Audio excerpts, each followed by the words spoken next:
চারটা।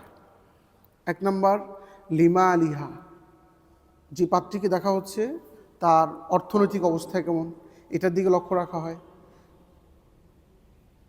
আরেকটা হচ্ছে ওলি হাসাবিহা, তার বংশমর্যাদা কেমন, বংশমর্যাদা ভালো কিনা, এটাও কি করা হয়, লক্ষ্য রাখা হয়। আরেকটা কি করা হয়, ওলি জামা আলিহা, তার সৌন্দর্য দেখা হয়, তার দিকে মনের অ্যাট্রাকশন আছে কিনা, আকর্ষণ আছে কিনা, এই বিষয়ে কি করা হয়, লক্ষ্য রাখা হয়।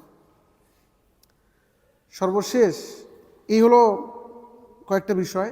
প্রাধান্য কোনটার উপরে দিতে হবে, রাসূল সাল্লাল্লাহু আলাইহি সাল্লাম বলেছেন ফাযফার বিযাতিদ দ্বীন। এগুলো তো থাকবে, এগুলো হচ্ছে পরের। ফার্স্ট যেটাকে সবচেয়ে গুরুত্বপূর্ণ সেটা হচ্ছে দিনদারিতা কেমন, এটাকে তুমি প্রাধান্য দিবা।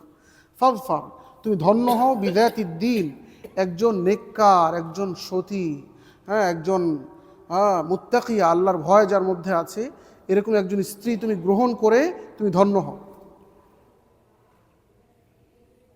তাহলে প্রাধান্য কাকে দিতে হবে বলেন, কোন বিষয়টাকে প্রায়োরিটি দিতে হবে সবচেয়ে বেশি? দিনদারিকে।